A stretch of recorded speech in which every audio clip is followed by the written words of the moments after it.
Oui, salut tout le monde. Bonsoir tout le monde. On est en direct de la fête des citoyens du monde à l'hôtel de ville de Wavre. Je pense que tu le Oui, connais. Je te présente le conseil des jeunes de Wavre. Donc, ils ne sont pas tous là, mais 14 jeunes motivés et souriants et curieux du monde qui les entoure. Et je vous présente oui. Adama qui aujourd'hui a monté sa propre ASBL au Sénégal après un long parcours de jeunes migrants ici en Belgique. Voilà, Oui. je te propose de leur raconter ton histoire. Merci, vraiment, merci beaucoup. C'est un peu compliqué. Dehors, il pleut, il y a la coupure d'électricité. Ici, c'est pas comme l'Europe, mais bon, le plus important, c'est que voilà, je suis vraiment content de participer à la réunion pour parler un peu de mon parcours en Belgique. Et je suis prêt à répondre à toutes les questions que vous voulez entendre. Merci. Merci à toi. Alors, la première question que je voudrais te poser, c'est à quel âge est-ce que tu as entrepris d'arriver en Belgique? Et comment s'est passé le voyage? Oui, bon, tu sais, en matière d'immigration, il y a différentes sortes d'immigrés, tu vois, qui viennent en Europe. Nous, on a eu la chance. Moi, j'ai eu la chance parce que j'ai quand même un père qui avait un peu de moyens. Et donc, j'ai étudié jusqu'en classe de terminale, j'ai fait l'université. J'ai travaillé un peu à l'âge de 18 ans, j'étais même 19 ans, hein, j'étais en Belgique. J'ai travaillé un peu, j'ai mis à côté, j'ai payé mon voyage, c'est 5 000 euros. Hein. J'ai pris l'avion. Bon, je ne vais jamais prendre les pirogues pour aller en Europe. J'ai pris l'avion, je suis venu en Europe, je suis venu en Belgique pour faire une demande d'asile politique, donc qui a été rejetée par l'État belge. Ça va. Eh bien, écoute, est-ce que tu pourrais, du coup, enfin, si tu en as envie, développer un peu ton parcours en Belgique après ton arrivée? Oui, mon parcours en Belgique, après mon arrivée, je suis venu en Belgique quand j'ai demandé l'asile d'abord. Ils m'ont envoyé dans un centre qu'on appelle le centre d'Ivoire. C'est à Bouc, je ne sais pas si vous connaissez. Non, pas particulièrement. Et Ivoire, c'est dans le centre de Namur. Tu sais, quand tu fais une demande d'asile, on doit te répondre dans les 3 mois. Mais j'ai fait 3 ans avant qu'ils me répondent au centre. 3 ans. Et la réponse était négative. C'est une réponse qui n'est pas favorable à ma demande. On ne pouvait pas me donner le statut. Après, bon, voilà, il y a des recours à faire. J'ai fait des recours. Et par la suite, pendant les recours, ça n'a pas encore marché. Mais entre-temps, comme je suis étudiant, je suis parti à la Gare du Nord. Il y a un centre de formation là-bas. Je me suis inscrit. Bon, voilà, j'ai admis à cette formation. On m'a inscrit à Erasmus, qui se trouve à Anderlecht, l'université. Vous connaissez?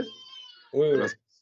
Oui, et j'ai étudié là-bas à Anderlecht, la langue néerlandaise, 1.1, 2, 10, 3. J'ai étudié ça là-bas. Après, par la suite, je suis découragé parce que à ce moment-là, on m'avait donné l'ordre de quitter le territoire belge, tu vois. Et j'étais en pleine formation. Donc voilà, je ne pouvais plus continuer parce que quand on dit, on te donne l'ordre de quitter le territoire belge, tu dois quitter la Belgique. Donc, ça veut dire que j'étais plus valable de rester en Belgique. Donc, il fallait que j'arrête les études et tout ça là. Maintenant, j'ai arrêté, je suis parti avec des amis, des relations, tu vois, le monde, tu crée des relations. Je travaille au noir pour pouvoir vivre, pour payer ma location. Je paye 300 euros par mois. Ce n'est pas facile du tout. Je travaille vraiment dur, quoi. Je n'avais pas de vie, surtout. Je n'avais pas de vie. Je travaille pour pouvoir payer là où je dois dormir, d'abord. Pas à manger, mais où je dois dormir. Et c'est vrai, c'était vraiment dur, mais par la suite, de plus en plus que je rencontre des gens, bon voilà, j'ai tapé des portes comme ça, j'ai trouvé du boulot un peu partout, et puis voilà. C'est ça qui a fait que j'ai économisé jusqu'à mon retour au Sénégal, c'est ça que je vis maintenant, c'est de ça que je vis pour le moment. Tu avais mentionné que tu étais étudiant, que tu avais été à l'université. Est-ce que c'est quelque chose qui t'a permis en fait de mieux t'en sortir, ou bien est-ce que c'est quelque chose qui t'a moins servi que les formations que tu as pu avoir dans le centre de Gare du Nord? Non, c'est pas le fait d'être à l'université qui a fait que j'ai quand même une vie un peu stable. Non, non, c'est pas ça. Tu sais, l'immigration, c'est autre chose. C'est parce que quand nous immigrons, c'est parce que nos gouvernements, ils font pas ce qu'il y a en Belgique. En Belgique, tu as beaucoup d'aides. Tu as beaucoup d'aides. Ça n'existe pas en Afrique, particulièrement au Sénégal, dans mon pays. Ça n'existe pas, les aides. Il n'y a pas d'allocation familiale, il n'y a rien. Tu te lèves, tu dois travailler. C'est toi-même qui dois chercher du boulot. Tu vois. Et puis c'est ça, tu vois, des diplômés, des gens qui ont plus de diplômes que moi, qui prennent les pirogues pour aller. Parce que celui qui voit que tu as beaucoup de diplômes, tu restes chez toi, tu n'es même pas capable d'avoir 1 euro la journée. Tu te rends compte? C'est difficile, hein? Tu n'es même pas capable d'avoir 1 euro, je te dis, 1 euro la journée. Tu vas faire quoi en Afrique? Prendre la pirogue, pour toi, c'est bon, quoi. Parce que si tu prends la pirogue, quel que soit Alpha, même si tu meurs, ça ne change rien. Puisque si tu n'es pas capable toi-même de te prendre en charge chez toi. C'est vraiment des gens qui sont déterminés. Bon, chacun sa manière aussi de voir. Mais moi, pour moi, bon, voilà. Moi, j'ai pris l'avion, j'ai eu la chance de travailler un peu au Sénélec, ici au Sénégal, dans le domaine de courant, parce que j'ai mon bac technique. Je travaille dans l'industrie. J'ai mon bac technique, je travaille dans l'industrie, donc j'ai économisé un peu pour payer mon voyage, pour partir en Europe, mais jamais je vais prendre la pirogue. Quelles que soient les conditions de vie que je vais vivre ici au Sénégal, je ne vais pas prendre de pirogue. Et en Belgique, c'était vraiment dur aussi, c'était vraiment, vraiment dur. J'ai vécu vraiment dur. Malgré tout, je tenais bon le bout parce que ce qui me fait mal en Belgique, c'est parce que je n'ai jamais porté de monote. Tu vois, c'est en Belgique qu'on va monoter. Je suis quelqu'un qui ne fait pas de problème, je ne fais pas de bruit, mais ce qui me fait mal en Belgique, c'est qu'on m'a monoté à cause de quoi? Juste d'un papier, tu vois, c'est difficile. Et quand je raconte ça, ça me touche vraiment, quoi. Moi, mon père, il est un homme de tenue ici au Sénégal. C'était un haut gradé. Il était un haut gradé, puisqu'il est décédé. Je n'ai jamais fait de conneries au Sénégal. Pour qu'on mette des monotes, on va mettre des monotes où? En Belgique. Et on met des monotes dans quelles conditions? Parce qu'en Belgique, même quand je travaille au noir, j'ai payé le métro. Je paye le métro le jour qu'on m'a arrêté parce que je travaillais, je me suis levé à 6h30, j'allais à la gare du Nord. À la sortie de la gare du Nord, il y avait un contrôle de papier. Ils ont contrôlé d'abord les tickets, j'ai passé, et il y avait des autres policiers qui contrôlaient les papiers. Et moi, je n'avais pas de papier. C'est là qu'on m'a embarqué, et voilà, on m'a mis dans un centre fermé, et puis il y avait beaucoup d'histoires dans ce centre fermé aussi. Ça me fait mal, tu vois. Juste un truc de papier, on te met des monotes. Moi, je n'aurais jamais cru ça dans ma vie. Puisqu'au Sénégal même, je ne fais pas des trucs pour qu'on... Ça revient chaque fois, ça me travaille la tête. Jusqu'à présent, ça me travaille. Parce que je n'ai pas vendu la drogue. Voilà, je suis quelqu'un de vraiment correct. Donc, je suis correct dans la société aussi. Je ne vois pas pourquoi on va mettre des monotes. On met des monotes juste parce que quoi? Parce que je n'ai pas de papier. Tu vois, c'est douloureux, quoi. Tu portes des monotes parce que, voilà, tu n'as pas de papier. Voilà, monsieur, tu n'as pas de papier. C'est la procédure, on va te mettre des monotes. On met des monotes comme ça, on m'embarque dans leur fourgon avec beaucoup d'insultes racistes. Qu'est-ce que vous êtes venu faire chez nous? Tu vois, c'est dur, quoi. C'est vraiment dur. Je trouve ça triste parce que le monsieur, il est venu en Belgique pour peut-être parce qu'il croit que c'était mieux et les gens ici ils l'arrêtent alors que il n'a rien fait. Peut-être qu'il lui il voulait juste peut-être avoir une vie meilleure qu'au Sénégal et les gens ils l'arrêtent alors que il a rien fait et du coup c'est triste. C'est vraiment triste parce que en Belgique, je n'ai jamais triché. Hein. Je n'ai jamais triché. Je paye le métro comme tout le monde. Hein. Tous les métros que j'entre, je paye. Et je connais bien Bruxelles, tu vois. Que ce soit en bus, que ce soit en DLM, parce que j'étais dans les Flamands. Moi, j'ai fait le basket. J'ai joué dans une équipe au Flandre, à Overijse, qu'on appelle BCTO. J'ai joué à Bruxelles Excelsior. Pour de papier, hein. Je joue bien au basket. Parce que les conditions que le service migrant, à la fédération, comment on appelle, CGRA, on dit CGRA. Ils appellent quand ils contactent CGRA pour mon cas, c'est compliqué, ils expliquent des trucs. Bon, voilà. C'était compliqué par la suite. Quand on m'a arrêté, je n'avais pas de choix. J'avais des gens qui voulaient prendre des avocats pour moi, mais j'ai dit non, je préfère rentrer, quoi. Parce que déjà en prison, en centre fermé, parce que je vais dire c'est une prison, c'est pas un centre fermé, ça c'est une prison. Il y a la drogue dedans. Et on m'a mis avec des gens qui vendaient la coque. C'était compliqué, tu vois. Et par la suite, quand moi, je suis parti voir un supérieur des gardes pour lui dire que voilà, il y a des gens vraiment qui vendent la drogue la nuit, je ne dors pas. Il me dit, si tu en parles, ici, ce n'est pas notre problème, tu vois. C'est toi qui vas mourir. Hein. Moi, je n'ai pas peur de la mort de toute façon. Et puis voilà, le gars, après, il est devenu agressif envers moi. Et on s'est échangé, je l'ai crassé dessus. Il m'a donné des coups, moi je n'ai pas donné des coups, mais on m'a sanctionné encore, moi seul on m'a sanctionné. On m'a mis à l'isolement pendant une semaine, l'isolement, hein. Pendant une semaine, hein, je ne pouvais rien voir, personne. J'étais isolé complètement, quoi, pendant une semaine. Et lorsque quand je suis sorti, j'ai dit, bon, ici la Belgique c'est fini pour moi, quoi. J'ai pris la décision de faire un retour volontaire. Quand je suis venu au Sénégal, vu ce que j'ai enduré en Belgique, j'ai créé une ASBL, Association pour le bien-être de la jeunesse. Aujourd'hui, mon association aide ceux qui sont dans les prisons. J'aide aussi, j'ai des projets pour faciliter l'intersection des jeunes mineurs emprisonnés au Sénégal parce qu'ils sont vraiment nombreux. Je travaille dans ça maintenant. Mais pour le moment, comme je n'ai pas de soutien de fonds, je suis en train, avec un de vos collègues, des gens qui s'appelle Antoine Ramé, on est en train de trouver des solutions pour avoir des fonds, pour pouvoir aider ces gens-là, parce que ça me touche, quoi. Quand même, j'ai un peu vécu la vie carcérale en Belgique. Donc, avec ton ASBL, et tes collègues, est-ce que ça t'arrive d'aller souvent en Belgique ou alors tu fais la plupart de ton travail au Sénégal, dans ton pays? Oh, bon, en Belgique, pour dire vrai, même si les Belges me donnent aujourd'hui la nationalité, je dis merci. Je rêve pas, moi, c'est pas le fait de rêver. J'ai déjà connu l'euro. Parce que quand je voyageais, moi, je voulais avoir juste une vie qui est meilleure que celui que j'ai au Sénégal, tu vois. Parce que je travaille dur, je n'ai rien d'abord. J'ai fait des économies pour partir en Europe. J'ai payé mon voyage, je vous l'ai dit, c'est 5 000 euros. Ça n'a pas fonctionné, ça n'a pas marché. Je suis revenu aussi. Ici, j'ai créé l'ASBL juste pour pouvoir aider ceux qui sont là. Pour leur dire que voilà, l'Eldorado, ce n'est pas ça que vous pensez. Ça n'existe pas en Europe. Si tu penses que l'Europe, c'est l'argent te tombe du ciel, tu te trompes. Hein. Ce n'est pas ça.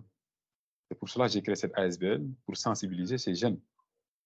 Je l'ai créé pour sensibiliser non seulement ces jeunes dans le cadre de la lutte contre les déchets plastiques, parce qu'en Europe, en Afrique, ici, on boit quelque chose, on jette dans la rue. Hein. Ce n'est pas comme en Europe ou en Belgique où moi, quand j'ai envie de jeter, je le garde jusqu'à ce que je vois en poubelle, je le mets dedans, tu vois. Ici, ça n'existe pas. Hein. Tu bois un café, tu jettes ton gobelet, hein, tu t'en fous. Parce que tu dis c'est l'État. Maintenant, j'ai créé cette ASBL pour pouvoir sensibiliser les gens sur la migration, sur l'écosystème, la pollution de l'air, tout ça là. Mais pour le moment, mon premier point, c'est aider les gens d'abord parce que les conditions de détention sont vraiment difficiles. Hein. Ici, c'est pas comme en Europe où vous êtes 2 par cellule. Hein. Vous voyez la chambre là, vous pouvez être aussi au Sénégal, vous pouvez être 100, bien 200 dans cette petite chambre. Tu vois, on vous entasse comme des esclaves. Hein. C'est comme ça. Hein. C'est pour cela j'ai créé cette ASBL pour pouvoir aider ces gens-là pour qu'il y ait au moins le minimum de conditions de vie en vie carcérale. Moi, j'ai une question. Votre ASBL au Sénégal, c'est où? Enfin, c'est dans quelle ville? C'est à Dakar. Actuellement, je suis en Casamance. En Casamance, c'est mon village natal. Ici, c'est la verdure.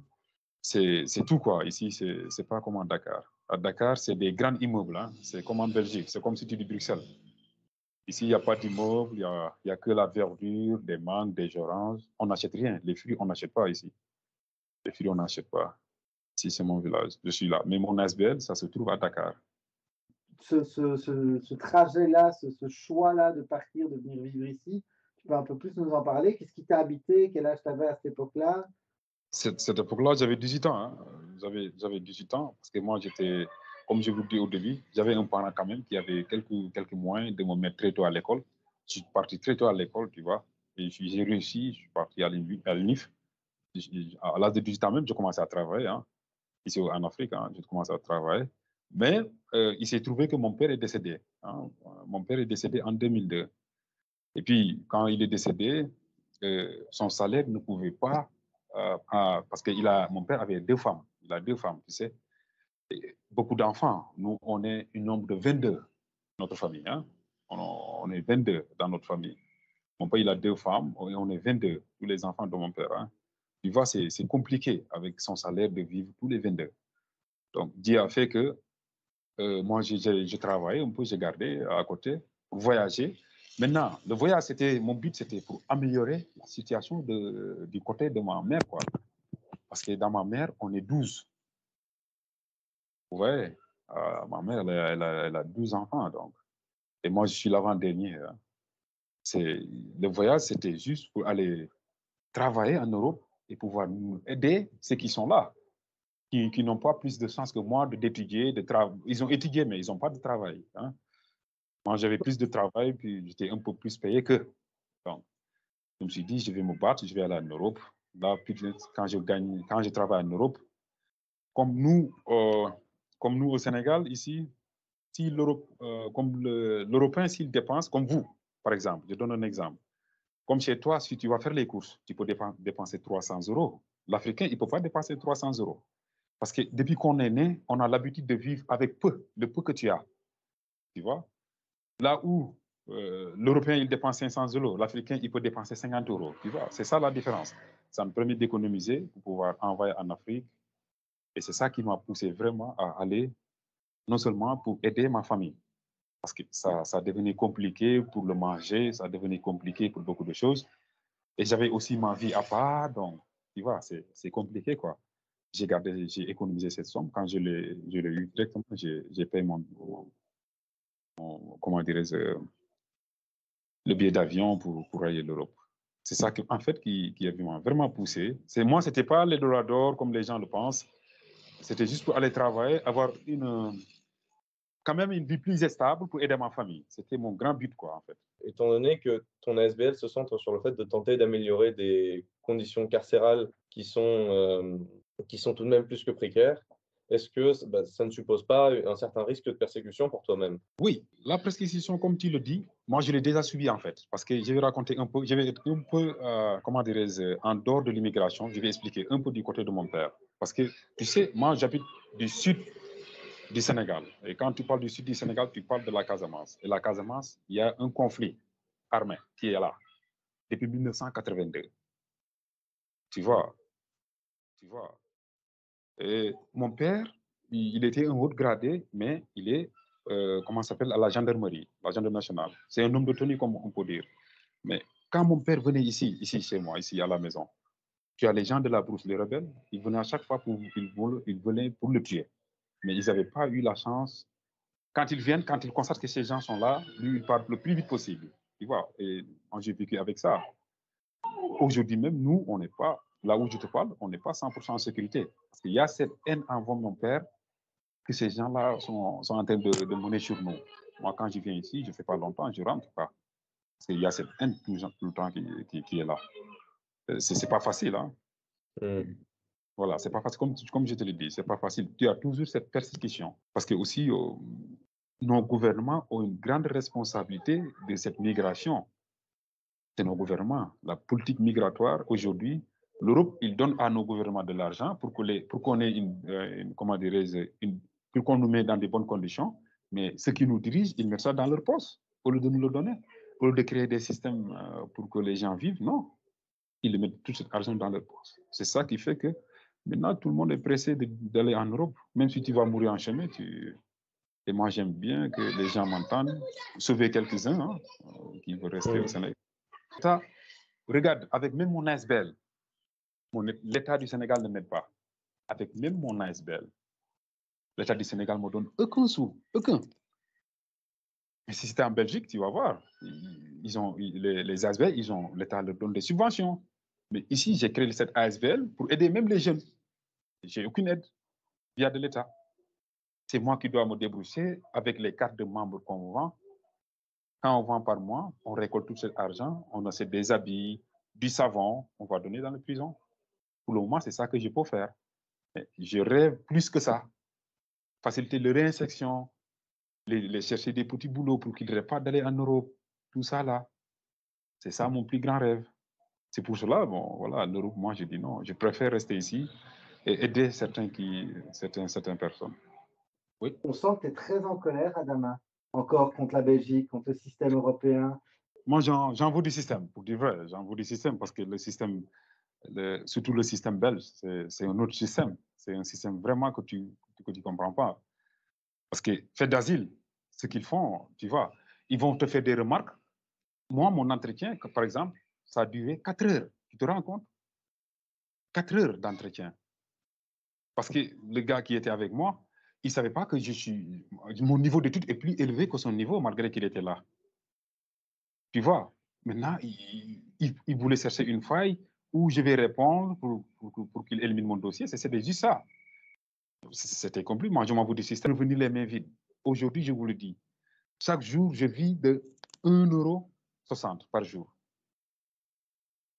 Vous voyez comment c'est difficile? Je vis de 1,60 € par jour. Quelqu'un qui était bien parti. Vous voyez comment c'est difficile? C'est pas facile, hein? J'en vois à ce système, bien sûr. Mais quand même, je remercie aussi la Belgique, surtout la ville de Wavre. Parce que quand je suis venu à Wavre, moi j'habitais à Tombek, c'est vers Ovorez, c'est tout près de Limal. Je suis parti à Wavre, j'ai demandé pour, comment ça s'appelle, pour trouver un patron dans le domaine de mon travail, de l'électricité. Malgré j'ai admis tout ça là, la ville de Wavre, les gens que j'ai rencontrés vraiment sont des gens super. Malgré mon statut, ils m'ont demandé, ils ont essayé de trouver des solutions, mais ça ne m'a pas marché. Mais ça me touche, ça m'a touché. C'est pour cela tout ce que la ville de Wavre veut sur moi, je suis prêt à le faire. C'est quand même, je le remercie, quoi. Je le remercie. Malgré qu'ils ne me connaissent pas, ces gens qui travaillent là-bas, il y a Antoine Ramé seulement qui me connaît. Tout le temps, je remercie la ville de Wavre. Parce qu'ils m'ont mis en relation avec des gens vraiment super, quoi. Super bien, quoi. Bon, merci beaucoup de l'intervention. C'était très touchant et à une prochaine. Allez, merci beaucoup. À vous aussi.